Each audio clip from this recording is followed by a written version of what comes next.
Welcome to The Vault, where we reveal some of the best kept secrets for success. Our show is designed to introduce you to industry professionals in TV, movies, music, sports, and business.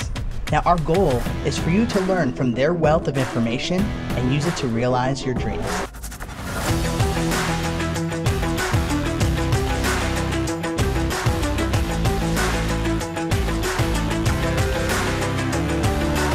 Hello and welcome to The Vault, where we have our best kept secrets kept in the vault that are going to be unleashed by our guest here, Carell Augustus, our celebrity photographer at hand. Welcome to the show. Thank you so much for having me. So grateful to have you here. Thank you. So we're going to jump right into it. I know one of our questions is that I didn't know is that you love to hide behind the camera, and this started at a very young age. Yes. Can you elaborate? I can. I grew up as just really quiet and reserved, and not really having the ability to express myself. And I found when I did, it was labeled, and I didn't want to be labeled. So what I did was I picked up a camera, and I would always flip through magazines and look through like Vogues and look at MTV House of Style and saw Mario Testino and Cindy Crawford, and the idea of creating a shoot was always fascinating to me. And they didn't talk to the photographer much, and I'm like, oh, that'd be cool. To sort of be able to create and express myself without it being labeled and sort of attempting to make an impact, if you will. So a few pictures of people that did that for me was, like I just said, Cindy Crawford, Janet Jackson. I was sort of obsessed with photographs of her because the lighting and her in general, and I really wanted to do it. So it allowed me to function without being the center of attention, if you will. Mm-hmm. I later learned that, photographers sometimes do become the center of attention. Yeah. Which is good for good reasons, but not for sort of reasons that you wouldn't want people to sort of focus on. So tell me, I know that you had said that you really, when you saw a Cindy Crawford picture, that was like, wow. How did you go from wanting to be in the photography world to actually photographing Cindy Crawford? So when I saw it when I was 14, 15, I emulated it, and I used a lot of my little cousins. I'm the second oldest of all the cousins, like 15 of us, and I would take some of the the tweens, and I'd set up a curtain, and I'd have a camera and a flash, and we'd just mimic and emulate what we saw Cindy Crawford doing, and it turned out actually really well. I looked as, a 15-year-old, and I was excited about the pictures. And then my cousin Tia, we sent the pictures to a couple model agencies, and they responded. Oh, wow. So that was very cool. Uh-huh. And so cut to living in Los Angeles, and after that was 20 years later or something. I have met Cindy Crawford a few times. I've done a few behind-the-scenes things that she was in, and was able to have a short conversation with her about her motivating my photography career. From a very early age. She was grateful and gracious, so I appreciate that. And we were at some event, which is, I never wanted to become the event photographer, but we were at an event. You have to take your blessings where you find them, and she was coming down the red carpet. And it was my moment to have somebody take a picture of me taking a picture of her, which is what I did, and was able to talk to her in that moment and say that to her. But I've been on set with her probably 4 or 5 times since then, so it's been really good. So my best memory of Cindy Crawford, I was probably at one of the same events you were. Yes. And it was a boxing event, and she was sitting ringside. Yes. And I saw Vern Troyer, who was next to her, like 2 rows behind her, and I said, hey, Vern, can you come with me? Would you be willing to take a picture of Cindy Crawford? And he's like, hell yeah! So then I brought him over to Cindy Crawford, and he put his hand on her leg in front of her husband. And I was like, wow, he took the opportunity and ran with it. Yeah. And it was like such a great photo because the look on Vern Troyer's face just lit up. Yes. And I could tell that was probably his childhood dream, too, to meet her. I was there. And I remember that. Oh, I think you probably took the same photo from another angle, maybe. Possibly, yeah. But I mean, her leg was taller than he was. But anyway, yes, she was great. Yeah, she was great. That was a pretty awesome moment. And, yeah, it was good. And so I got to photograph her once too, but not on the level that you did, where you were actually directing her and saying, "Hey, can you turn this way?" Yeah. That's pretty cool. Sweet. I liked it a lot. So, you told us how you got into photography, and then, I know that you've done event stuff. Yes. Talk to us about some of the other types of photography. Is the money green? Any kind of photography thing? Well, no, not any kind. Oh, okay. Most kinds. Well, tell us the different types that you really enjoy, the types of photography that's up your alley. The type of photography that I focus on is commercial, editorial, advertising, which is a world away from events. Photography in the editorial sort of advertising realm just requires preparation. It requires multiple people to be involved, building sets and coming up with concepts and lighting techniques that work, and people being willing to come in and shoot for those. You see it a lot in sort of like Amazon does it a lot and Netflix does it a lot. So it's more conceptual. Events I enjoy. There's not a lot of thinking involved, and that's not an insult to events because I shoot events and I will shoot events, but it's not really where I wanted to land as a photographer. It's what I wanted to do to sort of make money to fund my other stuff. So, and it's been great to me. But really, like, events is reactive, where I think what you're talking about, what you like, is more proactive, because you can shape the image rather than just documenting it, right? And so there's more creativity doing. There's more creativity, which is my number one goal is to be creative and to tap into all those crazy ideas that 15-year-old version of myself had, and now having the skills to bring them to life. You don't really get the opportunity to do that during events.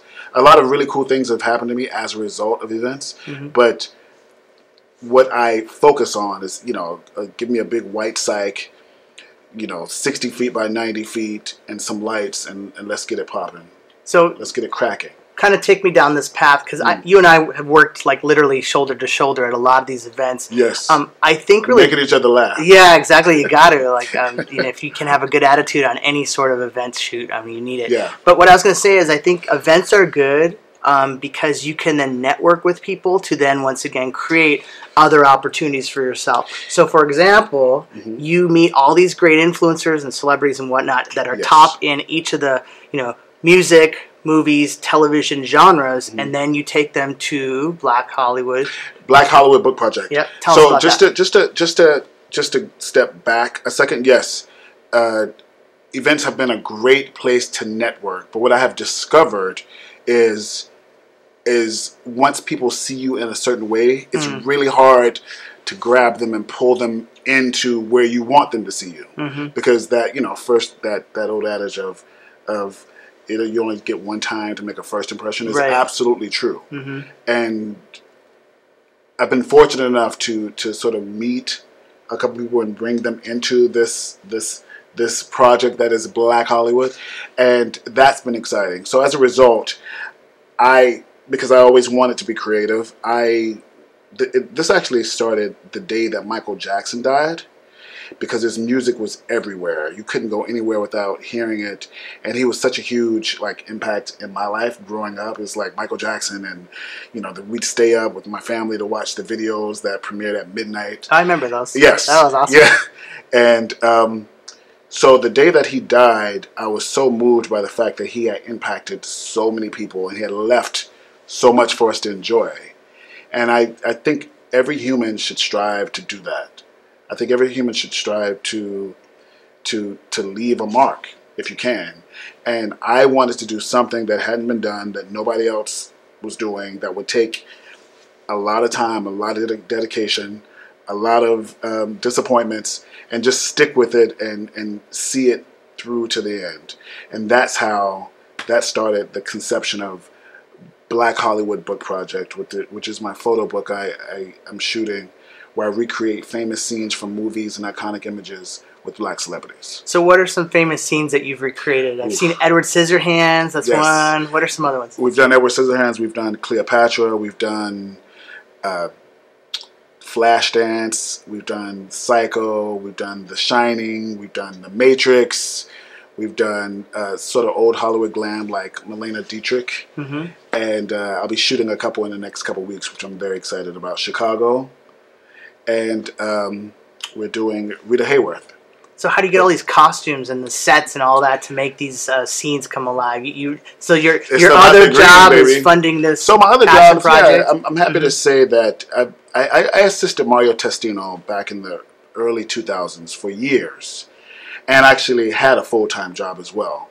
So he'd come to LA for like a month and a half at a time, and I would just be on set after set after set after set after set, maybe 3 times a year, and because I was just stacking that money. So if I'm being completely honest, the reason I'm able to fund this project 10, 15 years later is because of how good Mario Testino was to me as a kid out in LA running around trying to assist, doing production assisting, and just giving me the opportunity to be on sets with the world's most fascinating people. I've met Naomi Campbell and Tom Ford and Kate, what's her name? Kate, what movie is she in? No, the model. I can't believe I'm forgetting her name. Oh, Moss? Kate Moss. Kate Moss, yeah. I'm like Middleton. I've been hearing Middleton so much lately. I was like, I know it's not Middleton. I know it's not Middleton, but it's Kate something. So no, but you've actually met the other princess, the Duchess of Sussex. Yeah. I shot her in New York. Yeah. So but you have shot royals. You have shot royals before, so you can't. Long before she was the Duchess of Sussex, I met Meghan Markle and shot her. I didn't have any wristbands at the time, but if I did, could you imagine? Well, do you have one on? You better have one on. Are you kidding me? Okay, so can you show our audience? Okay, explain what this is all about. I mean, I know you talked about the book, but this is actually its own animal. This is his own animal. These are wristbands that I created because I needed to create sort of an elevator pitch. I needed an elevator pitch that talked about the book, and people could listen, get an idea, and then take it home, and then Google it, or go to YouTube, or go to Instagram, or whatever to find out more about it. So it says, here, hold this, let's trade. I'm going to show my camera. You work on, all right, ready? So it says, Black Hollywood Book Project. Yes. And when he's on the red carpet, he'll say, hey, can you put this on? They put it on. They take their picture, which I don't know why I can't get this thing on right now. And then they go like this or something. Tell me when you got it. And then, like, he's got 1,000 pictures of, like, everyone wearing these amazing bracelets. Yes. And that could be a book in itself. Like, he's got Luke Skywalker. Who else you got? Like, Oprah Winfrey. Leon Hamilton. Martha Stewart. I mean, like, Washington. Everybody has this bracelet. And so I think it's great because Samuel L. Jackson. What's so smart about this is, number one, they're branding your stuff. But number two, it's a perfect icebreaker to talk to them, because then all of a sudden they're like, okay, Black Hollywood, first of all, I'm really into that. But then they keep turning it and they go, book project. Like, I don't quite get that. And that's where you're like, oh, let me tell you what that is. Yes. We take the best, most talented people and recreate them in movie scenes. And I think that's such a great marketing. Yeah, I wish that there was a counter for it, that I was aware what happened after I gave Denzel Washington a wristband. Excuse me. All I say to him is like, hey, you should really Google it when you get home. He goes, oh, I will. And hopefully at some point when he gets home and takes it off, people have said to me, people I've bumped into in different spaces has said to me, oh, it's on my water bottle, or it's in my shower. And I photographed Viola Davis's wedding, and Oprah said, the wristbands! And I was like, yes! What? Yes. So wait, the wristband was on all the wedding guests that like were... Oh, I wish. No. Octavia Spencer got one there. But it is what I'm forcing it to be, and and everybody doesn't want to wear it. I've given it to people and found it on the table when they left. Yeah. So I just you bless those people and you keep it pushing, like my cousin says. But the most ingenious part to these bracelets is that they have a tracking component. I guess. And so he tracks where all these No, I'm just kidding.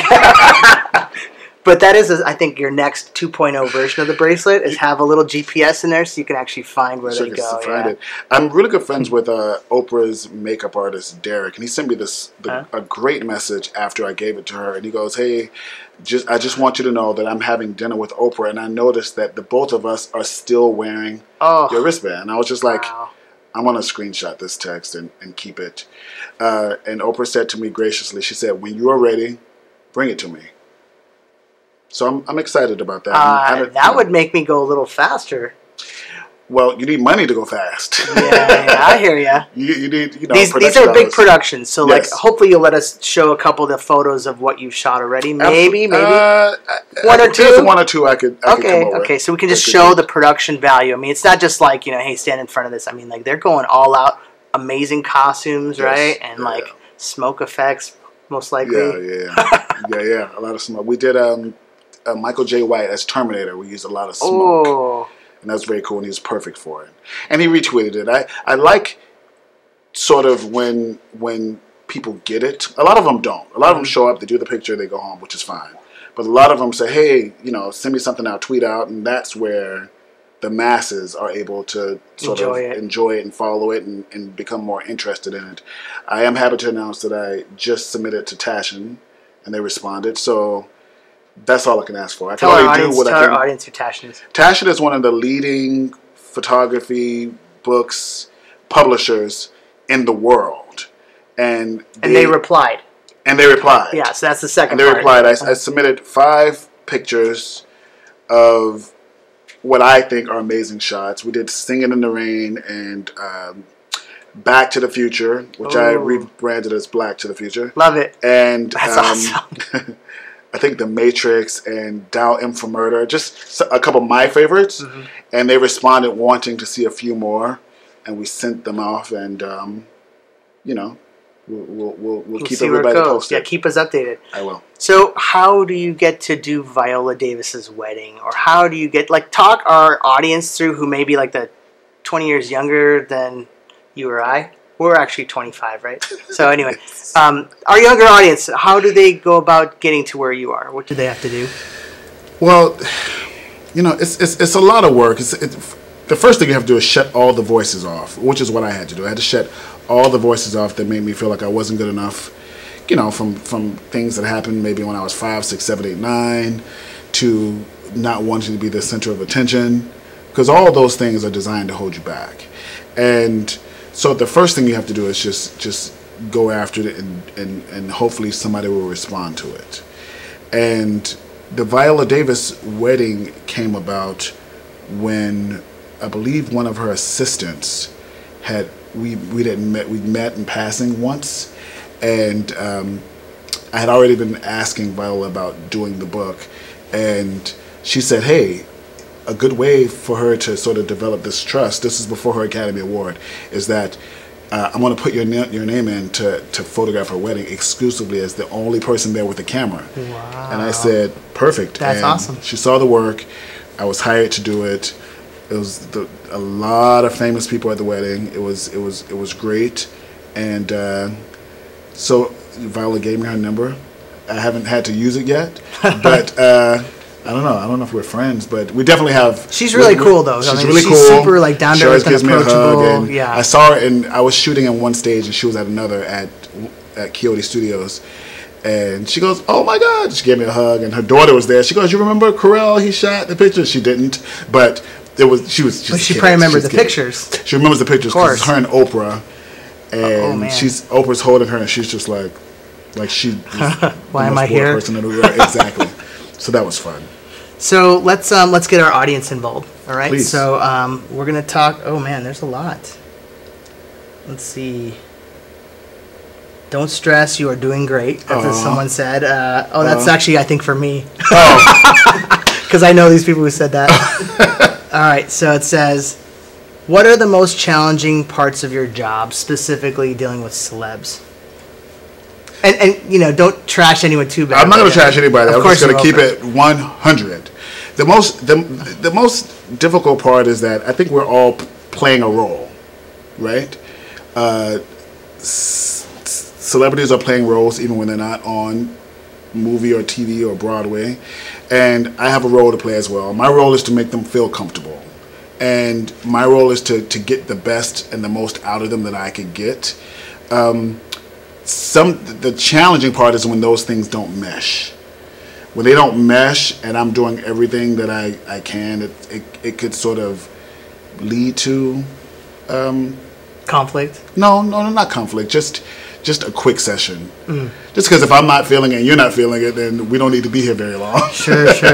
But I understand that they're under a lot of stress and a lot of pressure, and I take every single situation as it comes differently. So, any more stories you could share?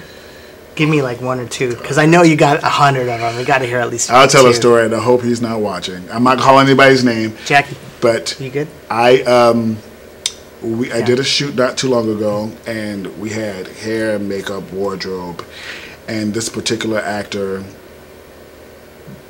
didn't like a jacket that we had, and he asked a person that had come with him, "Did we bring the jacket from home? Did we bring the jacket?" And they were like, "No, we didn't." And it was a session where he was getting his hair cut, and I had to go into the room, and he was like, "Well, we didn't bring the jacket that I liked." And I was like, "Okay, we have clothes and jackets. Right. You know, I want you to look better than you want to look for this particular cause." And it worked out eventually, but it was a little bit stressful. It was a little bit stressful. Well, and then there was a time when I was shooting the lovely and the incredible Vivica Fox, and we had a TV show that was filming us at the time, and it's a reality TV show, and I think they really wanted reality, and the person that was to be Vivica's hair person messed something up, and Vivica shut the whole thing down, which kind of freaked me out, because I was like, no, I need Vivica Fox, and I'm not in cahoots with the show, I just need you for this book. And she called me in, and she said, "I will do this for you, but the cameras has to go." And I was like, out. Wow. Because I couldn't lose to Vivica Fox. So and we made the show. What did they do to her hair? They like cut off her hair? No, not her hair. We had to put some pieces in, and the pieces they had got were synthetic. And if you know anything about false hair, you can't add heat to synthetic hair. It has to be human. And the pieces we had were synthetic when they were told to get human, I believe, and it just caused, which made Vivica and myself feel like the show was in cahoots to make us react to that. That's for not reality. Confirmed. Yeah. But that's how she felt, and my concern was only how she felt, and making sure that she felt comfortable enough to do. So let's talk about that. How do you have your subject feel comfortable during a shoot? I make a lot of jokes. I dance a lot. You can dance? Oh, dude, I could karaoke. We might have to get that on camera at the end. I dance a lot, make a lot of jokes, and believe it or not, alcohol. You know, just have some little orange juice. No, for the crew, orange juice, or not to sort of break the ice. Because sometimes I'm nervous as well. So to sort of break it, I don't drink until after the shoot is over, and if they want to indulge, they can. But I'll just give them, I always have a nice bottle of wine, or rosé, or vodka, Red Bull, orange juice, or whatever, and that's worked for me and against me on shoots. Not to where the shoot didn't happen, just where it just took forever because everybody was in party mode. So you have to be really careful with that. You got to be careful with it. So, who are you the most nervous to meet? To meet?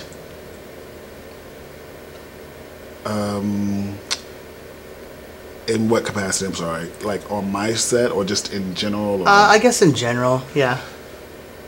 I tend to get nervous around a lot of people, just because my mindset is we're all playing a role, and if I meet you, I'm approaching you what I assume your role is based on my own experience. I was on my way to Santa Barbara to do this thing with Oprah, and I was saying to myself, if an opportunity presents itself, she will get a wristband, she will know about this book, and she will, and she will, and she will, and she will, and she will. Love it.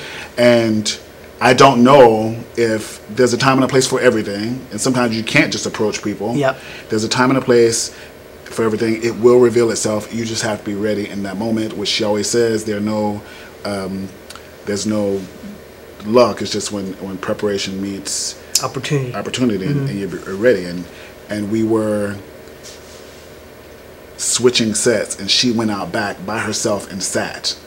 And I said, "This is it." So I went and talked to her and spoke with her about a few things. First, about I had just done the Camino de Santiago in Spain, where I walked across the entire country, 1,000 miles, and it was for enlightenment. I had just turned 40, and I wanted to sort of not just have a big party in LA and just sort of be involved and pound the ground. Met a lot of tremendous people. So we talked about that, which segued into Black Hollywood Book Project. He's got the segue down. Yes.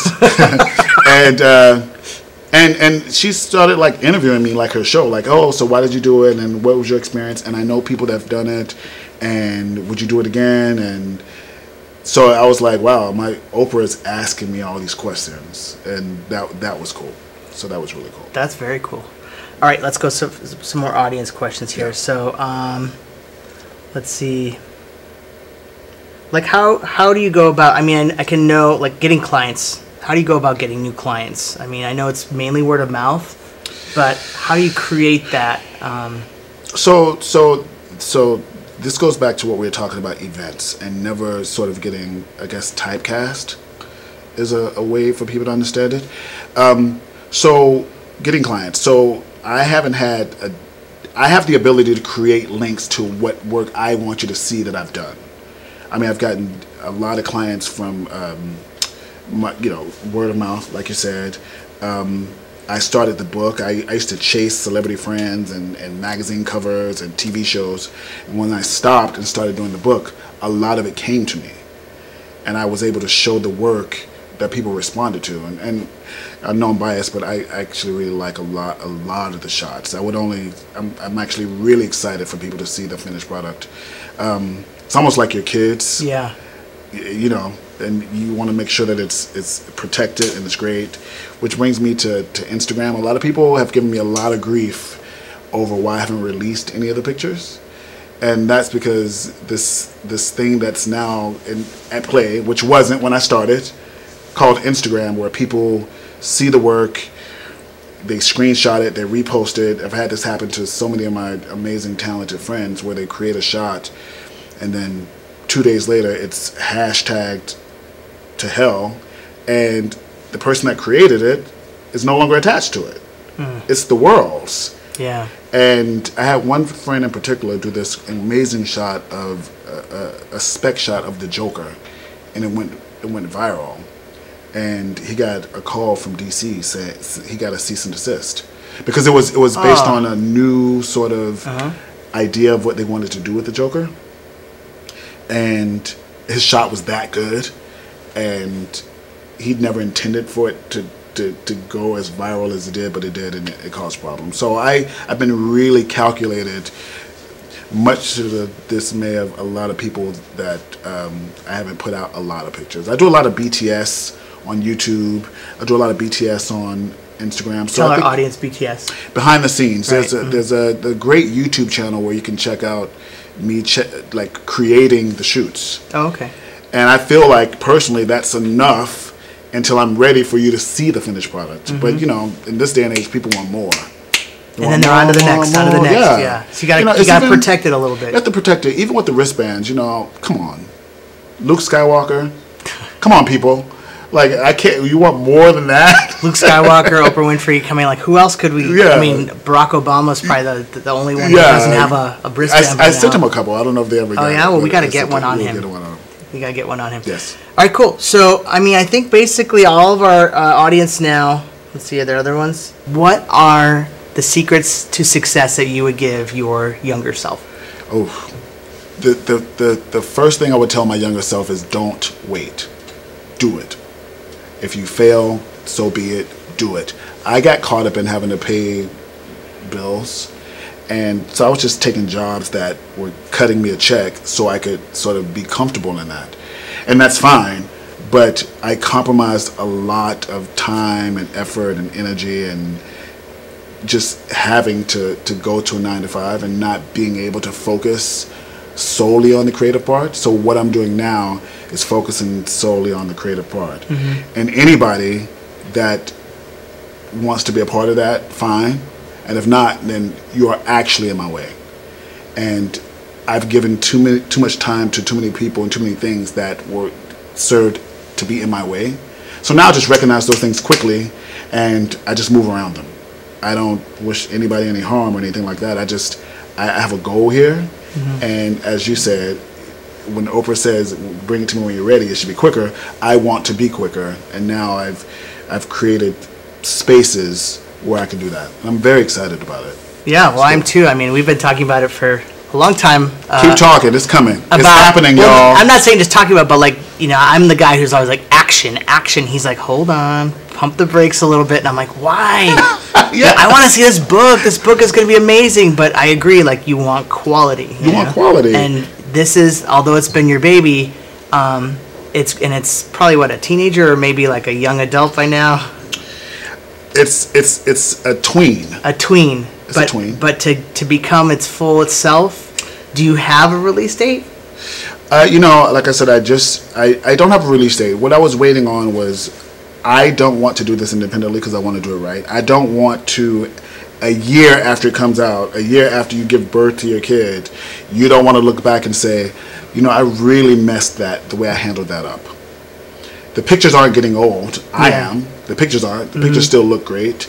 The people that supported it then still support it. Most people get it. A lot of people don't. You know, we're living in an age where people show up and can't wait to see the game.